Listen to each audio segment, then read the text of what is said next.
One skill that students frequently have some difficulty with is the subtotaling tool. I think it's more of a lack of comprehension than anything else. Let's take a look at it, see if we can sort it out. First of all, your spreadsheet can be in a plain range format. It doesn't have to be a table.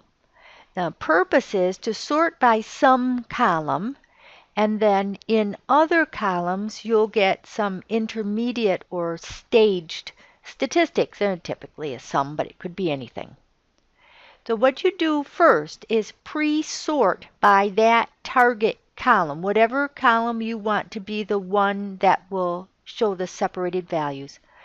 And then if you notice on the left-hand side, there will be levels of outline to work with.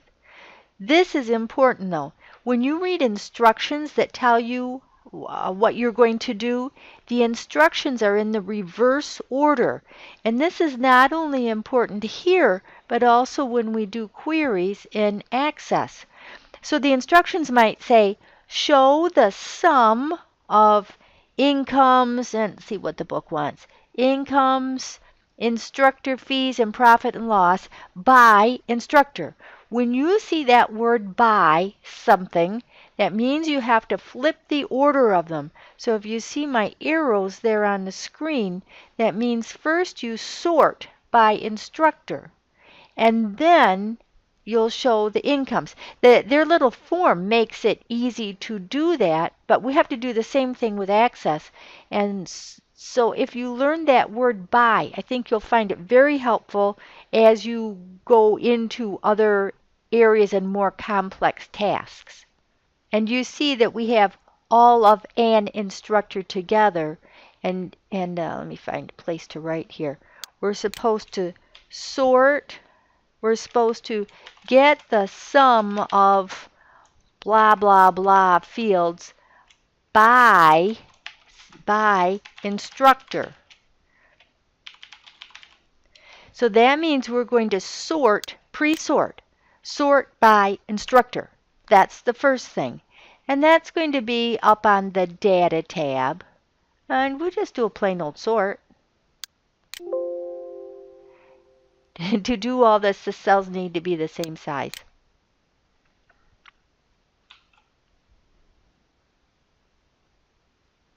Here we are in our spreadsheet.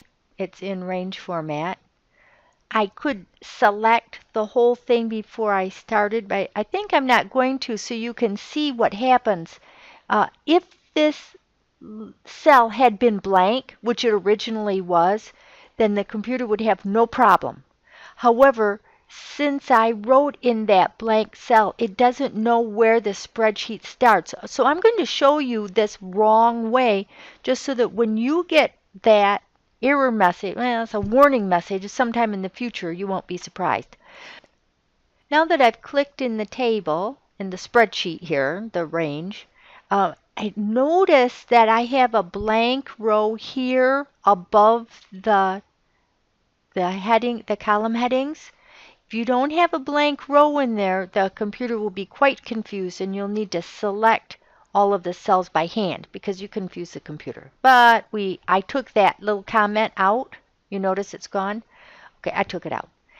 Okay, so I'm going to click here on instructor, and then up on the Data tab, I'm going to go over to the outline group and click subtotals so the computer will know that's what I want to do. And right away, this subtotals little dialog box showed up, and it did select the whole table, the whole spreadsheet there for me, so now I can look at it.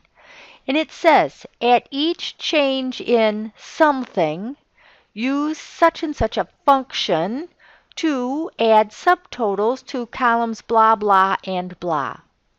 And the instructions were saying to get the sum of the income, instructor fee, and profit and loss for or by instructor.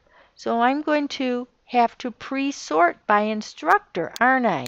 Okay, let's go back and try it again. Let's click on the instructor column, and we'll go here to the sort, and bingo, it's all sorted just like that. If I had selected that column first, there's a note there to be careful. If I had selected only a column, rather than clicking on a cell. Then the computer would have said, are you sure you just want to change one column and not all the text that go, all the rest of the rows that go along with that column? And so then we would have selected the column. But I did just a click, and so it works fine. Now I'll go up to the subtotal, and at each change in instructor, I'm going to use the sum function to get the income and the instructor fee and the profit and loss. And I'll click OK. And now, as you can see, at the end of Angela, we have a subtotal name with like a subheading, and income, instructor fee, and profit and loss have totals. I didn't bother to make it. All that extra stuff you're supposed to do in there, I didn't do any of that. But it's okay. Doesn't matter. You see? Now, look on the left-hand side and see that you have levels of detail. The lowest level of detail is just the grand totals. The middle level of detail shows you only the totals by instructor and the sums of all of those items. And the third level of detail shows you, that's the most detail, shows you everything. So the 1 is the most general and the 3 is the most detailed. Well, if you forget which one is which, you can always click around and find it. But that's all there is to doing the subtotals.